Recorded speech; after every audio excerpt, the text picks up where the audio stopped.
بسم الله والحمد لله والصلاة والسلام على رسول الله. أيها الإخوة الكرام، السلام عليكم ورحمة الله. ذواقي إذ المجلس ويس 38 من مجالس شرح متن عبد الواحد بن عاشر رحمه الله.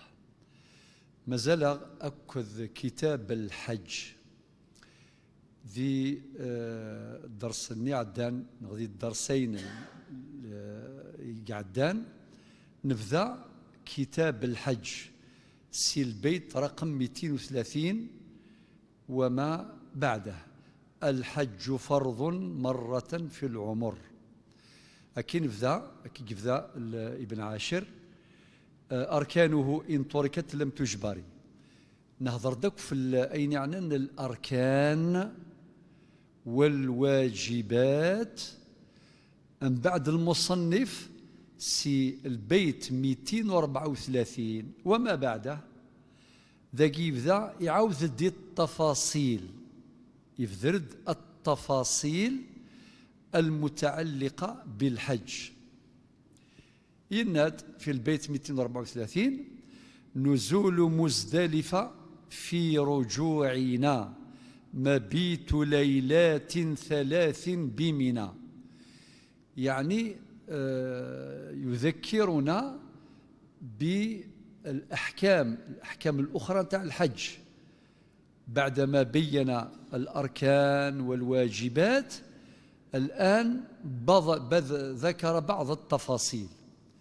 من هذه التفاصيل أشار إلى المبيت بمنى، والمبيت بمنى سنة لمن استطاع، لمن تيسر له الأمر. يعني اليوم 8 من ذي الحجة أسويس 8 بقور ذي الحجة ومقارن يوم التروية أسني ويني زمرن أذي روح أذي ينس ذي مينا، ما ينسى ذي مينان أذي الظل الصلوات قصرا كل صلاة في وقتها.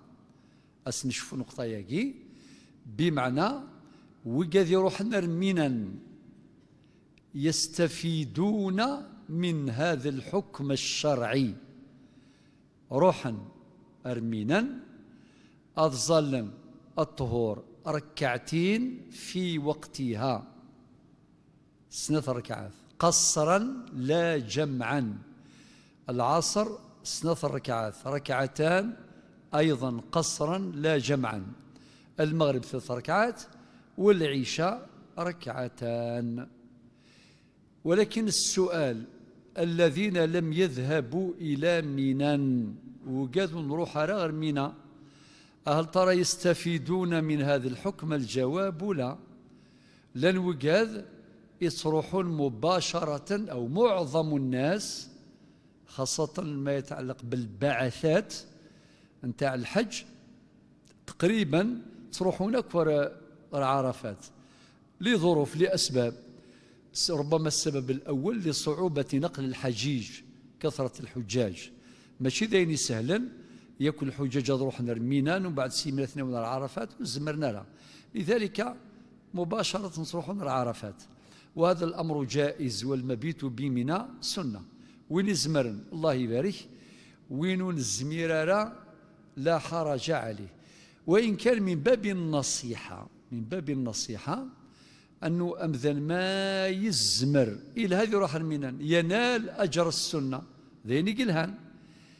معنى مور يزميرارة يولي من يسيعيانا ولا يغامر خاطر ما يروح المنن ذا شرا يضرون أذيعيو أزكني ما يحوج تزمرثيس يحوج الجهدينس أسن عرفات أذيا فيما نسيعيا.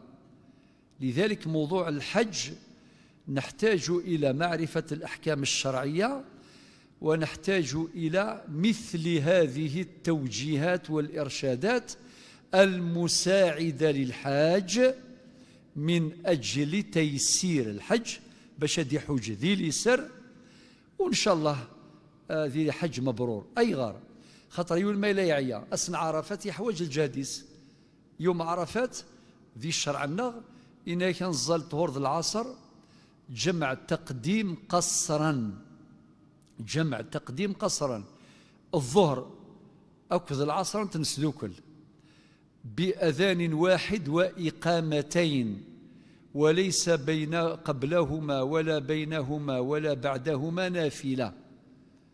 يعني ثقي كلها من التيسيرات باش الإنسان يتفرغ للعبادة والذكر والقرآن والدعاء في ذلك اليوم الأغر.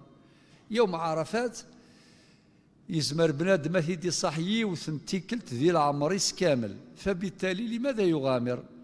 أي غير يغامر أذي يروح أذي يعيو أذي يروح سي مكة ديجا نسا يعيا مع الوقت مع الخدمة وكذا مع الطاعات والقربات، أم بعد أذي يروح رمينا سيمينا أذي يروح عرفات أذي يوض يعيا يفشل وبالك هذه الطس، وبالك هذه الطس دايرين كي زرع الحجاج سلاح هذا الشياقي يقارن الوقاد يعني هذه يوض سيري الصاص كامل، ويا بالك هي صح لي كرا دقائق الذكر والدعاء والاستغفار والقرآن إلى آخره. صافي كان نصيحة لذلك البعثات يخدم ذين قلهان ذين قلهان ذين قرزن أضروحنا السنة 8 ذي الحجة الحجاج إلى عرفات أذيلين استعفى نرتاحن أزكني أذيلين وجدن باش مد يوض وقت الزوال أذي يظل الظهر والعصر سيون اللذان سنة طهور سنة العصر، ولاش النوافل لا قبل نسنت ولا جارة سنت ولا بعد مرة الظل، ولاش باش الإنسان يتفرغ ذا شري يخدم سنة عرفات أذي يخدم أكوين لاقا، أما ذي الذكر الاستغفار تسبيح الدعاء كل يوم دير في ظل ليست إما ذي ورقت ناضي كتاب ذي كراس ناضي قول لاغيس وكذا كنت يوصل، ولاش الحجر يروح توصلنا رمدن، ولاش ما كاينش حاج اللي يروح للحج وما يوصيوهش إلى آخر لحظة في المطار وزيد يبعثوا غاثوا مع التكنولوجيا الاس ام اس اطفور كالشيخ رضوان اثر كا مثلا كا ويسع ثم زلت بادا وثم زلت فلا وذ التريكا وذ الهلاك يبغى الدواء حلو كل يوم ذا شو. لذلك الانسان يستثمر ذلك الوقت. ثم سمحتي عرفات يسعى وقوفان، الا الوقوف الواجب والوقوف الركن. الوقوف وقوفان، وقوف واجب يمتد من الزوال إلى المغرب ويجبر بدم في حالة إهماله أو عدم الإتيان به ولو لعذر. يعني يون ميلا أوري بضارة باش هذي وقف ذي عرفات ما ديال الوقف ماشي مع الناس هذي فد ماشي هذي فدد، المقصود التواجد أو الحضور، الحضور في صعيد عرفات يوم 9 من ذي الحجة سي الزوال ألم ذا المغرب إلى قد يقيم هذه اللي يوجد ذينا ولو كان لحظات ما يوجد 5 دقائق تجزي هنيها كما قال ابن عاشر هنيها هذه تجزي يعني مدة وجيزة. الوقوف الثاني بعد المغرب هذا يسمى بالوقوف الركن. الوقوف الركن الذي لا يجبر بدم وهو ركن ركين لحديث النبي صلى الله عليه وسلم الحج عرفة. صافي ذي عرفات مثل ظل المغرب بعد المغرب نزول مزدلفة ثرى الحجاج أضرحا وقت النفران بعد المغرب أضرحا إلى مزدلفة. ذي مزدلفة ذا غوين زمرنا ذي ينس المبيت بمزدلفة ذا غيلها إمور يزميرارا الحرج عنه مرفوع يجزئ حط الرحال. ثورة ذاك ما تفض ذي فقه الحج أتفض بعض التفاصيل الفقهية ير الفقهاء ير الشافعية الحنابلة المدارس الفقهية المالكية والحنفية جميع المدارس عندهم بعض الخلافات الفرعية هذه لا تضر. وعندنا القاعدة المعروفة لا إنكار في مسائل الخلاف، لا إنكار في مسائل الخلاف.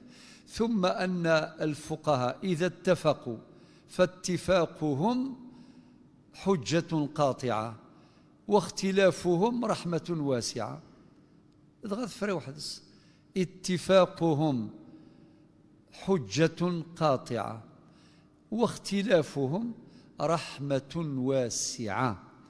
لذلك السادة المالكية الناند وين يزمرنا ذينس لي مزدلفة الخير أربح وين الزميرة أديرس ما يروح يعني في الحافلة راكبا وذي الظل المغرب والعشاء جمع تأخير قصرا ركعتين العشاء المغرب 3 العشاء ركعتين جمع تأخير قصرا والسلام. من بعد تجمع وين يزمرنا دي جمع الحصايات ما يلوث تيوفاران غنتي جميعاران والله غالب يكمل كارتيكلي وريس على الوقت تجمع لا حرج. الحصايات راه يخدم راه يرجم اليوم العاشر غدوه من ذاك يوم الحج الأكبر جمرة العقبة الكبرى أقرب جمرة إلى المكة المكرمة في قذني ما يبيثنت الحصايات نزرني مشطاح ما يبيثن سي مزدلفة الخير أربح مثني يبويا رمي يقبض أرمينا يبض يعني عند رمي الجمرات أدي القض 7 يزرع يرجم جمرة العقبة 7 حصايات والسلام ذايا. إذن حط الرحال مجزئ. ثورة شميث زريض الشرعي جوزاكا ولي الشيني ما إلا تيسرنت الظروفينك الشيني نغسر بعث فرضنا قلا نروح يكون شرع غدي سهل ربي وكن سار بعث أكان لا ذاك الجامع يصوض ربي سام كان الني أم بعد ما إلا تيسرت الظروف أكن يخير أثن سعدية كظي مزدلفة الخير الرحم بعد سكان ديال المشى الحر يعني إلا الخدمة تايض نخدم على الفجر وكذا ما يلون الزميرة لا حرج أدنرس أنا مال نحفظار نحبس أنزل المغرب العشاء جمع تأخير قصرا نجمع الحصايات ممكن نشربوا شوية الماء أكل خفيف كذا وبعدين نستمر ونكمل إلى منى.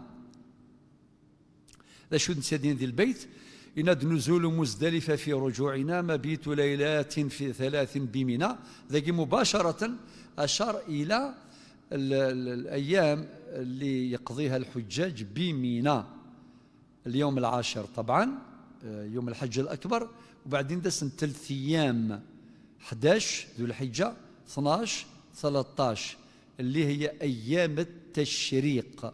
أيام التشريق ذينا يوميا رمي 7 حصايات لكل الصغرى وبعدين الكبرى الوسطى الكبرى يعني 21 يوميا 21 حصاة ثم شطوح ثم مست ثم قرانت. سمحتي بعد ذلك بدءا من في البيتين 235 236 راجع إلى المواقيت المكانية.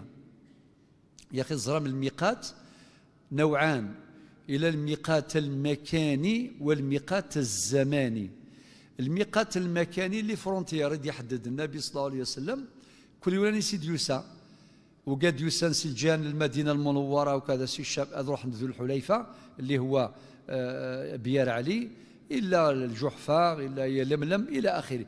كلها ذكرها وهي معروفة وقد أشرنا إليها سابقا فلا مجال للإعادة.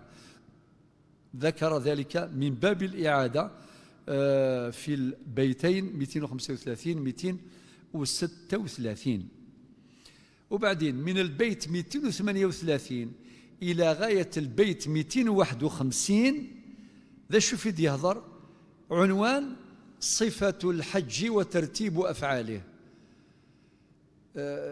أعادها ولكن بتفصيل أكثر، بتفصيل أدق. يناث انتيد كأنه في البداية بصفة مجملة جلوبال، وبعدين ديتاي، وبعدين فصلها ترتيب الأفعال. أديني مثلا وين رايكش من 6 تمتع مكي رايكشم كذا يروح هذه خن طواف يعني شمس العمرة. أديني لبيك اللهم عمرة متمتعا بها إلى الحج في الميقات المكاني، ونند باللي اللي راح في الجو محاذاة الميقات المكاني حينما يعلن قائد الطائرة أن الوصول إلى الميقات أو محاذاة الميقات الساعة كذا، يحدد يقول لك بعد 20 دقيقة نصف ساعة، يحدد الزمن بالضبط. والمسألة تقديرية طبعا ولا حرج في ذلك، لأن الزرع ما اشتقيت مثلا الحمد لله النية في القلب، النية محلها القلب. خطر في لحظة الوصول أو محاذاة الميقات الطائرة ما راهيش تمشي ب20 ألور ولا تمشي 100 ألور، هي سريعة جدا. ولكن الحمد لله الدين يسر، الدين يسر.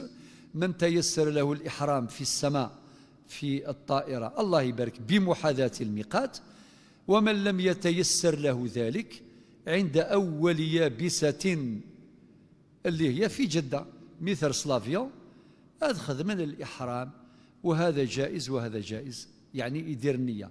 ذكر ابن عاشر هذه المسألة نتاع المواقيت. يلا هي الشمس الطواف هذه يروح هذه الطواف، طواف العمرة كي كمل الطواف من باب التذكير فدرد إنايه الصلاة ركعتين. إناك الرمل يعني بالنسبة للرجال في طبعا الاطباع للرجال كل الأشواط 7 أشواط، والرمل معناه تقارب الخطى، تقارب الخطى. هذه 3 أشواط الأولى بعد ما يغصبك شوية هذه زربك شوية أسيدي. وبعدين كي كمل لنا يصلي ركعتين ذكرهم، قال لك الأولى بصورة الكافرون والثاني بصورة الإخلاص، يعني صلاة ركعتي الطواف إما خلف مقام إبراهيم، وإذا لم يتيسر تقريبا الآن لا يتيسر مع كثرة الحجيج في أي مكان أن ديوفا بند ما مكان هذه الظل ركعتين اسمي سنت ركعتي الطواف. ثم زوار سورة الفاتحة قل يا أيها الكافرون، في السناث سورة الفاتحة قل هو الله أحد. ميفوك يتوجه إلى القبلة إلى الكعبة المشرفة ويدعو بما تيسر، هذه خدمة الدعاء إلى آخره. وكذلك قبل ذلك سمح بالنسبة للطواف إنك ما كانش دعاء مخصوص، هذه كلها أحكام فقهية معروفة. يعني في كورس تواليم في كتابين الني يكتبن دعاء الشوط الأول دعاء الشوط الثاني. بعض الناس فهمن باللي إلاق ذي الأدعية تفضل يتفتكتف كيني باش تغرق والأدعية ماشي شرط. الدعاء الوارد المسنون هو ما بين ركني، بين الركن اليماني والزاوية ديال الحجر الأسود جالسا ذينا إلى ربنا آتنا في الدنيا حسنة وفي الآخرة حسنة وقنا عذاب النار. وثيكوال تكميلا وأدخلنا الجنة مع الأبرار إلى آخره. وطبعا كاين الناس اللي يتبعوا خلاص. وربما من الأمور اللي ماشي مليحة تماما بصراحة مع الوقت أنه الدعاء الجهري الذي يشوش على الحجاج، بمعنى ديس فوج كبير ويا بالدعاء بالصرع بالصراخ العياض أذكار الأدعية يشوشوا على الناس، يشوشوا على الناس على الخشوع وكذا.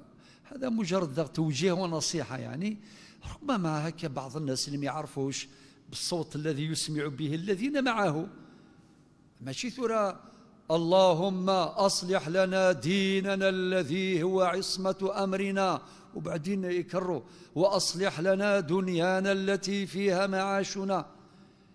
واللي راهم الآخرين بالك بغاو يديروا دعاء واحد آخر، بالك الدعاء دعاوه حبوا أدعية أخرى، التسبيح الذكر القرآن. لأنه في قاعدة: التشويش على العابد غير مقبول ولو بتلاوة القرآن كما ورد في السنن. التفضيل تفضيل الجماعة في المصحف هذه قرص الصوت علينا يشوش هذه يسوني في غادي الزال ركعتين غادي يخدم القضاء هذه تسوغو اخويا الزال غير القرآن كان يماني ممكن تسمع نفسك اقرأ بالصوت الذي تسمع به نفسك أتصل كان الشيني. نعم بارك الله فيك. الدعاء بغير اللغة العربية إذا مثلا حسن كويس تقبالي إذا أمي كون يفكر ربي السر ذلي سر إن شاء الله ينتبغى ميقضى غاين تقعد ميقضى هذو غالم بعد لفت الانتباسين وكذا شو لا نذكر الله بالدعاء الذي لا تعرفون. طيب ولكن معليش نكوني نحن أيغر في قاعدة ما كدني ثبت في السنن عن النبي صلى الله عليه وسلم أنه في المسجد واحد كي يقرأ القرآن ما يقرأ واحد ساكني لا يجهر بالكيفية التي بالطريقة التي يشوش على الآخرين. الدعاء بغير اللغة العربية يجوز في الطواف ويجوز في السعي ويجوز في السجود. النبي عليه الصلاة والسلام قال: أقرب ما يكون العبد إلى ربه وهو ساجد. ذي السجود دعو بما شئت الدعوة الخير. لذلك لم يرد دعاء خاص في الطواف إلا هذا الدعاء بين الركن اليماني والحجر الأسود: ربنا آتنا في الدنيا حسنة وفي الآخرة حسنة وقنا عذاب النار. ذا قال يحبس ولي كمل: وأدخلنا الجنة مع الأبرار لا ترددوا معه وإن كان هذا الكلام صحيحا مفيدا ولكنه لم يرد والأصل في ذلك الاتباع لا الابتداع.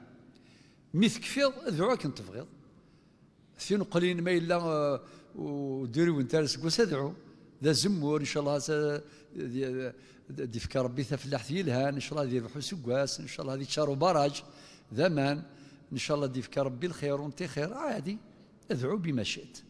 ولكن النصيحة نخدم ماشي السنة ماشي الواجب. النصيحة أقلا غنخدم سورة الطواف خلينا نعيشوا الطواف. يلا الشوط الأول نقرأ فيه القرآن آيات الدعاء. الشوط الأول آيات الدعاء: ربنا لا تؤاخذنا إن نسينا أو أخطأنا. نقرأ آيات سورة البقرة مثلا أواخر البقرة، نقرأ أوائل العمران: ربنا لا تزغ قلوبنا بعد إذ هديتنا وهب لنا من لدنك رحمة إلى آخره. نقرأ: ربنا أفرغ علينا صبرا وثبت أقدامنا وانصرنا على القوم الكافرين. يعني آيات الدعاء إلها منها رانا نقرأ القرآن، منها أرانا ندير الدعاء. يلا كملنا الشوط الأول. الشوط الثاني مثلا نصلي فيه على النبي صلى الله عليه وسلم الذي أنزل عليه القرآن. اللهم صل على محمد وعلى محمد كي نجيبوا الصلاة الإبراهيمية وبعدين جزا الله عنا محمدا ما هو أهله، جزا الله عنا محمدا ما هو أهله، الصلاة والسلام عليك يا رسول الله، الصلاة والسلام عليك يا حبيب الله، الصلاة والسلام عليك يا خير خلق الله. نصلي على النبي صلى الله عليه وسلم. تصوروا نفكيس الصلاة على النبي صلى الله عليه وسلم مهمة جدا. واش قال ربي في القرآن؟ إن الله وملائكته يصلون على النبي يا أيها الذين آمنوا صلوا عليه وسلموا تسليما. حتى علماء التفسير ندى ربي سبحانه لم يأمرنا بالصلاة عليه مباشرة، دار مقدمة. الصلاة قال أقيموا الصلاة آتوا الزكاة وآتوا الزكاة، أوامر سيدي زوردر أوامر. إمد يوضر الصلاة على النبي صلى الله عليه وسلم قدم لها إن الله وملائكته يصلون على النبي يا أيها الذين آمنوا صلوا عليه وسلموا تسليما. علماء التفسير باتفاق سلفا وخلفا. هذه المقدمة لها دلالات، والوقت لا يسمح باش نفصلوا في هذه الدلالات. فهمنا قيمة النبي عليه الصلاة والسلام، يلا نصليوا عليه الطواف الشوط كامل. كملنا. نصيحة أخرى، الشوط الثالث علاش ما نروحوش نديروا الاستغفار؟ استغفار، نستغفر الله. النبي عليه الصلاة والسلام ثبت أنه يستغفر في اليوم 70 مرة، وفي رواية 100 مرة. ونكوني يلا نستغفر، نجيبوا السيد الاستغفار ثم نكمل. معليش صافي، هاو ديجا 3 أشواط. الشوط الرابع نأتي بمأثور السنة في الدعاء. مأثور السنة في الدعاء لانت يعني أدعية للنبي صلى الله عليه وسلم، يا مقلب القلوب ثبت قلبي على دينك إلى آخر. نجيب الأدعية التي وردت في السنة. اللهم أصلح لي ديني الذي هو عصمة أمري، وأصلح لي الدنياي التي فيها معاشي، وأصلح لي آخرتي التي إليها معاشي، وأصلح لي آخرتي التي إليها معادي، واجعل الحياة زيادة لي في كل خير، واجعل الموت راحة لي من كل شر. هاو عمرنا هذاك الشوط. نزيدوا شوط واحد آخر نسبح فيه تسبيح. هو ربي قال يا أيها الذين آمنوا اذكروا الله ذكرا كثيرا وسبحوه بكرة وأصيلا. سبحان الله وبحمده سبحان العظيم، كلمتان خفيفتان على اللسان ثقيلتان في الميزان حبيبتان إلى الرحمن. إيش هما؟ سبحان الله وبحمده سبحان العظيم. ممكن واحد من المشايخ يذكرنا بهذا الحديث باش يرديني باللي يحبب إلينا التسبيح. هو نحن نمشي في هدوء وفي وقار، نطوف ماشي ذلك يدين العياض، خاطر الاتموسفير الجو يسمح يا جماعة الخير. لذلك كما قال العلماء منهم الشيخ يوسف القرضاوي رحمه الله، قال لك لا يمكن للإنسان أن يفقه الحج إلا إذا حج. هو يحكي على نفسه، قال لك أنا وقتاش فهمت أحكام الحج كي حجيت. وفعلا كي تحج تعرف كل هذه التفاصيل الدقيقة، تعرف الأحكام الشرعية، تعرف الاختلافات الفقهية، وأين تأخذ من هذا الرأي أو بهذا الرأي، كل ذلك موجود. وكذلك التوجيهات والنصائح هكا باش أتخدم الله. هذا نبذر التسبيح أسيدي ديجا درنا شحال أشواط، وبعدين دقيما أين تقولنا مسين مثلا 3 أشواط على حساب الحال. ذاقي كل واحد الدعاء الله يبارك أصدقائي وشولتيك لحبابيك الجيرانيك موظاني وقاذي مثلا تكمل 7 أشواط في غاية الراحة. أم بعد تحضر ركعتي الطواف وهكذا، ثم السعي بين الصفا والمروة. كل هذه التفاصيل ذكرها بين البيت 238 إلى غاية البيت 251 تحت عنوان كبير صفة الحج وترتيب أفعاله. يلا نروح البيت 252 راجع إلى موضوع السعي بين الصفا والمروة. هذا هو العنوان، السعي بين الصفا والمروة. واش قال فيه؟ واخرج إلى الصفا فقف مستقبلا، يعني مثل بالضر الصفا قف سيفدي تستقبل القبلة هكا، ماشي شرطة تواليض. خاطر كاين اللي يدير هكا سا ديبون داثليض غاشي لا بزاف يبحث وتتواليض ما تغلط قم كان دات فانت شويه يرى لي بيلينيه والله يبارك ولاش لا حرج. المهم استقبل، ماشي شوف، ماشي واليت، ماشي دينار واليت الا قد تواليض. أم كوني ثورة نصلي إلى القبلة نستقبل القبلة ذينا. إذا كان الصلاة ذين نستقبل عين القبلة، ولكن ذاكي ذي الصفا نتوجه إلى القبلة فقط. واخرج إلى الصفا فقف مستقبلا. ذاكي الآية دينا ربي ذي الآية 158 158 من سورة البقرة. إن الصفا والمروة من شعائر الله. أسيد غرضه إن الصفا والمروة من شعائر الله فمن حج البيت أو اعتمر فلا جناح عليه أن يطوف بهما ومن تطوع خيرا فإن الله شاكر عليم. لا إله إلا الله وحده لا شريك له، له الملك وله الحمد وهو على كل شيء قدير. لا إله إلا الله وحده أنجز وعده ونصر عبده وهزم الأحزاب وحده.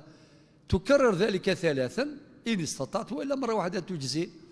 وبعدين تفضل كيف السعي بين الصفا والمروة يبغى ياخذ الأحكام ينس نكون ثورا نسنيثنت إن شاء الله نسنيثنت صافي ربحا للزمن بلا ما نعاود اسنت. يعني سي البيت 252 وما بعده اتفقنا. وبعدين وسع لمروة. نعم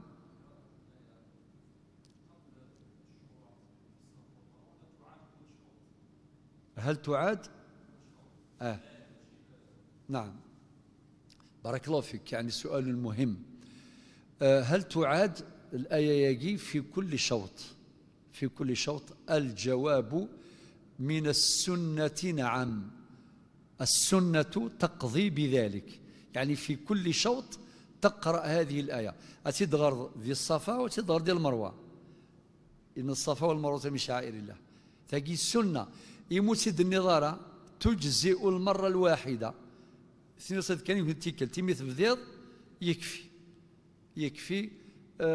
نفس الشيء سعيد ذاغ ذينا سمحي بين الأخضرين الني خدمن تورا اسمي استفاث الني تيفتين تيزكزاوين ذينا لها الهرولة للرجال دون النساء. طبعا وين يزمرن بعدين الرجال ماشي كامل تفضيون دم غارنا يوم ذي غصم الزي يهلك يزمير لا يتحرك يسرع قليلا يقارب بين الخطى. والقصة معروفة. سيدة هاجر رضي الله عنها سنة كل الحكاية نس أو سيدنا إسماعيل من تجاذنا ريف الكعبة ثم شهوت معروفة. طبعا كل هذه لها أسرار. ومليح الإنسان أما كما قلنا فيما سبق أن الإنسان قبل ما يحج لازم يعرف الأحكام الشرعية. هذه السنة وكثر شرعيث ذا شو ترجل وذي السن الأسرار والأحكام والمقاصد مهمة. هذا مما يساعده على تحقيق الخشوع وأنه يعايش ويعيش تلك اللحظات الكريمة العزيزة في بيت الله الحرام. إلى أن يصل البيت 253 يقول وسع لمروة فقف مثل الصفا ذي الشرح ينس مثل الصفا تستقبل القبلة وتقرأ إن الصفا والمروة من شعائر ما كنتي دغري كني. هذا هو المد يبوض البيت 255 ذا شو دينا وادعو بما شئت بسعي وطواف. الدقار ادعو بما شئت هذا أين كيدنا كني يعاود السداقي وكذيثيد الدقار وادعو بما شئت. يعني ما كاينش دعاء مخصوص ما عدا الدعاء لنا ربنا اتنا في الدنيا حسنه وفي الاخره حسنه وقنا عذاب النار. وكي بين الركنين الركن اليماني والحجر الاسود. ما عدا ذلك حر.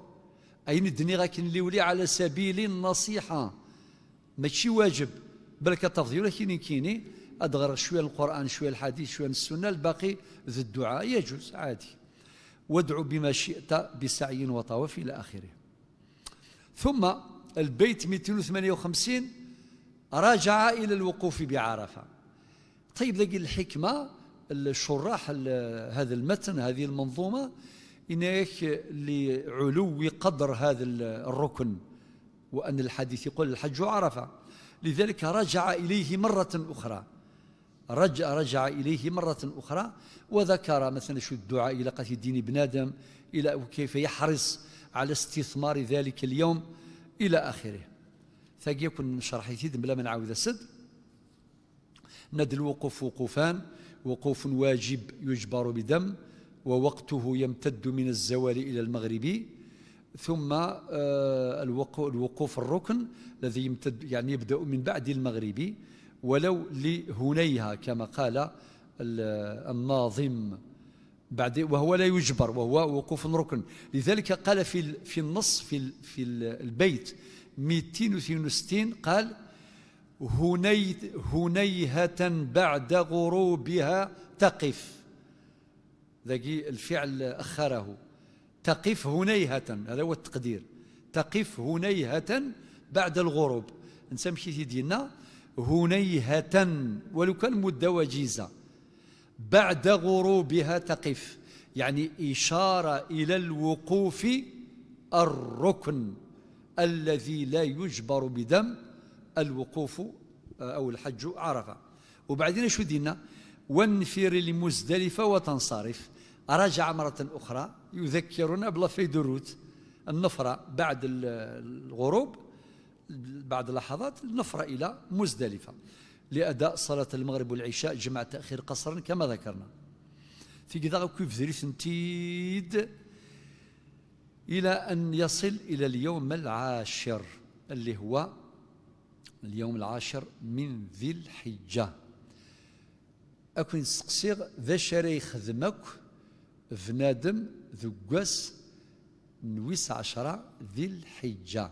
بدأ يذكر بعض الأحكام المتعلقة بالأحكام المتعلقة باليوم العاشر من ذي الحجة، اللي هي 4: ثلا رمي جمرة العقبة، الجمرة الكبرى، الهدي، ثقي طبعا ثورة الأمور ميسرة، يعني عن طريق التوكيل، عن طريق الشركات الموكلة بذلك الأمر. كان اللي يخلصوا الهدي نسند يثمور تنسن مدفوع سياقي مباشرة. وكاين اللي هو الحلق ولا القصر، وكاين طواف الإفاضة اللي هو طواف الحج أو طواف الركن. طواف الإفاضة يجوز الإتيان به في ذلك اليوم، وهو الأصل ذقاس 10 يعني أس العيد. واللي بغانا ثيوخر إلى اليوم الأول من أيام التشريق 11 يجوز، واللي بغانا ثيوخر اليوم الثاني يجوز، أثيوخر اليوم الثالث من أيام التشريق يجوز، أثيوخر إلى ما بعد أيام التشريق بعد العودة إلى مكة يجوز. يجوز تأخيره إلى آخر يوم من ذي الحجة، المهم يأتي به قبل عودته إلى بلده ذايا. وفي الأمر سعة. أماكن يجوز من عرفات مزدلفة حط الرحال ويصلي المغرب والعشاء جمع تأخير قصرا مباشرة من مزدلفة إلى مكة، ويأتي بطواف الإفاضة على أن يكون ذلك بعد منتصف الليل. فالأمر ميسور جدا. يروح يجيب طواف الإفاضة. كي يجاوب طواف الإفاضة هل يجوز باش يروح خلاص يعني يحلق وكذا؟ يقول لك نعم يجوز. يجوز بعد الاتيان باثنين من الأركان. الهديين يتوخذم ذاي الأفعال، أفعال الحج في ذلك اليوم، أعمال الحج في اليوم العاشر. الهدي يخدميث، طواف الإفاضة يخدميث، آذي يروح يحلق ويقصر ويرقد ثم يرتاح. غدوة من ذاك يروح يرمي جمرة العقبة وبعدين أثن في مينا إلى آخره. حبيت نقول أحكام الحج فيه بزاف تفاصيل. نعم فيه تفصيل سيأتي البيان. حبيت نقول أحكام الحج، وهذه نصيحة أنه ممكن تحج 3 4 حجات 5 حجات وما زال لا تستوعب أحكام الحج. لازم النظر في هذه الاستثناءات، خاطر أحيانا السؤال يطرح في الواقع. يجي واحد يقول لك والله غير أنا جيت درت هك. نذكر بعض الناس كي يجيوك في يوم عرفات مازال 2 دقائق 3 دقائق المغرب يدبضن كيفاه. وكان اللي ما جاش أصلا يوصل بعد المغرب ما حضرش كامل في عرفات إطلاقا، طول النهار غائب لأمر من الأمور. وبعدين يجيك بعد المغرب عادي ينس الطواف الأول طواف واجب يجبر بدم. انت ما دام حضرت بعد المغرب فقد أتيت الركن، الطواف الركن أتيته. قلنا يجوز الجمع بين طوافي الإفاضة والوداع، يجوز إما للسفر أكيني خلاص قالوا لنا غدوة السفر ولا العشية ما نقدرش نجيب طواف الإفاضة ونزيد طواف الوداع مع الحجيج مع الازدحام وكذا، وإما ويزمير لا إما السفر إما تخفيفا على الناس. يقول لك أنا لماذا أزاحم الناس ذي الكعبة المشرفة إن كان سدوكلا مادام يجوز السدوكلا يرسنثنا النيات طواف الإفاضة أرنو يدس طواف الوداع ذوني الطواف نقارو وديغال سخامس. نعم طواف الإفاضة طواف ركن، طواف ركن.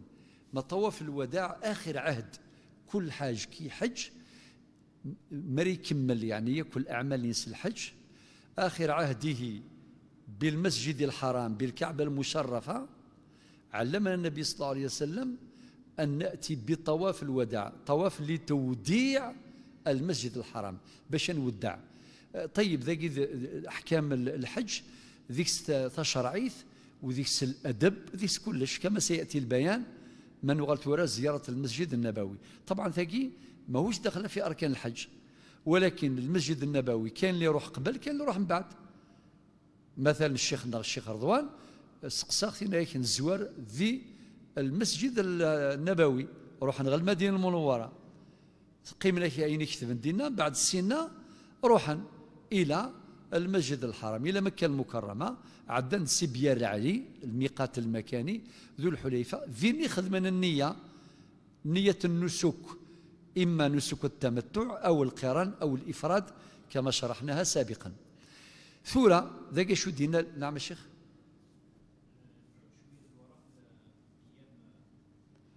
أيام التشريق سؤال مهم. كيف كنتم تفعلون أنتم في هذه الأيام السابقة؟ ولكن الأفضل بعد الزوال. دايما قرنس الوقت وقتان. شوفوا ثاقي الوقوف وقوفان شفايس وقوف واجب وقوف ركن. من غالر ثاقينا المينان نغرمي الجمرات إناس الرمي رميان والوقت وقتان وقت فضل فضيلة ووقت جواز. وقت الفضيلة ما ذكره الشيخ يعني بعد الزوال بعد الزوال، ولكن وقت الجواز كل وقت مع كثرة الحجيج. وهذه فتاوى قديمة للصحب الكرام معنا مش تجديدين، ولكنها لم تفعل ليس إلا لذلك بعض الناس يشعرون بالغرابة لكن يصفي أمر غريب. هو ما هوش غريب، هو أمر موجود في الفقه، ولكن زيك ثورة مخلف ثورة يقوى الحجاج يقوى الزحمة وكذا، فبالتالي الأخذ بالرخص يجوز. المهم الإنسان لا يمكن فقط أن يترصد الرخص فقط، لأنه إن الله يحب أن تؤتى رخصه كما يحب أن تؤتى عزائمه. تفضل.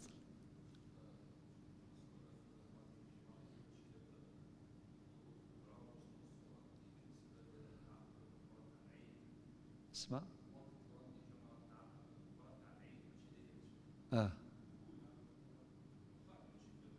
نعم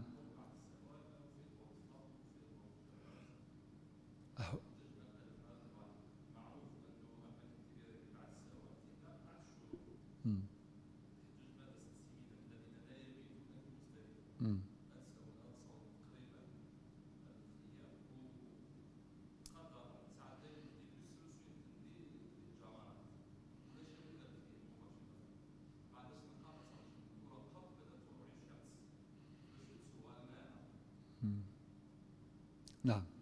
فنواش الشيخ هم يخمس قوس. السؤال المهم العيد ذا رمي جمرة العقبة خاطر العيد جمرة واحدة 7 حصيات يوث كان فين يقرب نهر مكة المكرمة. السؤال هل ترى بعد الشروق يجوز اللي راهم جايين من مزدلفة أدوظ بالك ردينا 3 4 الصباح يعني قبل الشروق قبل الفجر هل ترى يجوز باش هذا خدمة رمي جمرة العقبة الكبرى؟ تفضل.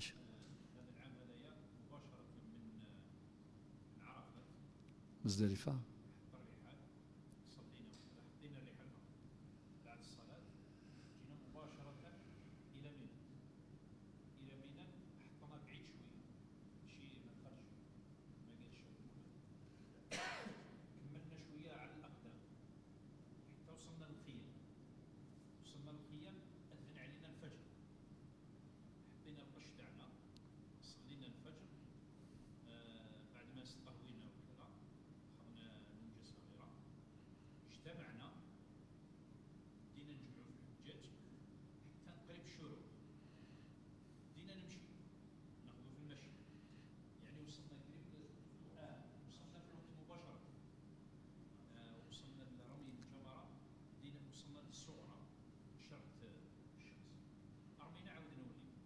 ما شاء الله ما شاء الله. الصورة كما تفضل بها الشيخ ممتازة جدا، ولكن ما القول بالنسبة اللي جايين مباشرة من مزدلفة، وصلوا مثلا الساعة 3 صباحا قبل الفجر ولا مع الفجر، وخذ من رمي جمرة العقبة، هل يجوز أم لا يجوز؟ نعم يجوز. نعم، دائما نرجع هناك وقت فضيلة ووقت جواز، وقت فضيلة ووقت جواز، والحمد لله. لذلك لحكمة أرادها الله، تعرف النبي صلى الله عليه وسلم كي قالوا له في يوم الحج الأكبر، كي يقول واحد درت هذه قبل هذه ولا يقول لهم افعل ولا حرج. وربي سبحانه في آخر آية شفوا عليها في سورة الحج، الآية 78: وما جعل عليكم في الدين من حرج. زيارة المسجد النبوي بدءا من البيت 287، وسر لقبر المصطفى بأدب، ما شاء الله بأدب، ونية تجب لكل مطلب. إذن وسر لقبر المصطفى بأدب ونية تجب لكل مطلب. ما شاء الله. معناه اللي يقصد باش يزور قبر المصطفى صلى الله عليه وسلم بأدب، يلتزم الهدوء والأدب، وإذا انتظرام الله يبارك هذيك السكينة تنزل وحدها بإذن الله. لكن كان نرفذ الغاشة الحون غل قبر النبي صلى الله عليه وسلم، أسيبت السكينة والطمأنينة التي لا توصف. وزرا ما بيت الحديث ما بين بيتي ومنبري روضة من رياض الجنة، لمن استطاع بعد ما يسلم على النبي صلى الله عليه وسلم أو قبل ذلك اللي سبق كيف يصلي ركعتين بالروضة الشريفة. ذا شو دينا ذاكي يفكد تفاصيل نظن انك تصلي على النبي صلى الله عليه وسلم تسلم عليه، وبعدين تسلم على الصديق اللي هو ابو بكر الصديق، السلام عليك يا ابا بكر الصديق، وبعدين عمر الفاروق، السلام عليك يا عمر، وتخرج. وطيب تلاحظوا البدع، الله غالب هناك البدع، الناس الله غالب العلم الشرعي كي ينقص مع الشوق الكبير، يعني نقص العلم الشرعي والشوق الكبير كي يوصل ثم ما بالسيف باش يتحركوا، لان وياض مي يقبض ردين ويتفغارها على ما تنصطبي عن الشرطه. لذلك الناظم هناك بأدب والتزام الأدب، أن الإنسان لا يعرقل السير ولا يعطل الناس ولا يفعل ما هو مطلوب، والأصل في ذلك الاتباع لا الابتداع. زيد ناد في البيت رقم 90: وسل شفاعة وختما حسنا. معنى ظلف ربي باش يجعل ربي الرسول دا شفيع عينك، هو الشفيع صاحب الشفاعة الكبرى صلى الله عليه وسلم. وختما حسنا يعني اسأل الله حسن الخاتمة، السثر ذي سيدي ربي باش ثمديثيك ثمديث نغياك أتسيلي ثمديث ثمربوحث ثسعديث. وبعدين شو دينا؟ وعجل الأوبة إذ نلت المنى. تكفيض زيارة المسجد يعني المدينة النبوية قبر النبي صلى الله عليه وسلم ويأكل أعمال قلن دينا مباشرة وغلس خميش. وطبعا الحجاج في العموم يشعرون بهذا الشعور ميكفالكيني سخام يخيذ مكة والمدينة وكذا، ولكن أوليك ذا ين أشي قار ثورة تفكض الحيجي روح على ثمورتك روح سخامي. طيب ذا شكو قلنا دينا الزيارة عادة يعني كاين زيارات كثيرة، ونتمناو أن هذه المعالم التاريخية الحافظة لآثار الصحابة رضي الله عنهم المؤرخة للتاريخ الإسلامي للأحداث الكبرى المفروض تعود إلى العلن لتعرف. فمن أراد طبعا زيارتها ليس واجبا، ولكن يمكن الناس عند نروح نرثمورا نظن توالين الأماكن السياحية وتنادين الأحداث شو يضرنا شو يضران، ونكون أحداث مهمة جدا اللي في تاريخ الإسلام معظمها لا أثر له. هذا أمر نسأل الله أن يغير حال الأمة إلى أحسن حال باش نفك الاعتبار لهذه الآثار. ثم أن النصوص القرآنية في عمومها تدعونا إلى النظر في الآثار. ألم يقل الله عز وجل؟ قال الله عز وجل قل سيروا في الأرض فانظروا. كان يقول كيف بدأ الخلق، كان يقول كل هذه فانظروا. قل سيروا في الأرض. إذا كنا نسير في الأرض لنقرأ هذا التاريخ وتاريخ الأمم وتاريخ الأقوام السابقة نعتبر نأخذ العبر، فالأولى أن نأخذ العبر من تاريخنا الإسلامي، أليس كذلك؟ فالحجج كثيرة ولكن أكتفي بما ذكرت. طيب كذلك زيارة صلاة ركعتين في الروضة الشريفة. نغد الحديث ما بين بيتي ومنبري روضة من رياض الجنة، يعني وخامن في صلى الله عليه وسلم تقامت نينس خميس أكذ المنبر ينس تبحير سيت بحيرين الجنة يلهب ندم ذي الزضر ركعتين دي الروضة الشريفة. مرة أخرى الأمر صعب جدا مع هذا الوقت مع الكثرة نتاع الحجاج، ولكن خدما وسائل التكنولوجية نسوكي وكذا إلى آخره خدمة تاويل على كل حال، والإنسان يصلي ركعتين. بالك لو كاين الروضة الشريفة تقريبا الشيخ تقريبا نشت المصلى كيما ماشي أقل شوية، نشت الجامعة أقل. طيب إذا تصوروا معي الملايين يقلن ماشي ذي الألوف مش ما إلا كل يوم يقيم ذين وذي ظل 10 ركعات و12 ركعة وذي طفل المصحف غادي نغم ماشي هكا. النصيحة دنيني وذ الشرع في نفس الوقت أن الإنسان يصلي ركعتين ويغادر أكنيك ساعة على جار باش هذه الجم كان يسيوايض نغيو. نعم تفضل. الشيخ يقول لك نستناو نديروا لاشين نستناو وقتاش باش يدخل للروضة، وكان 24 ساعة ينتظرها يترصدها ولا يصل. تفضل.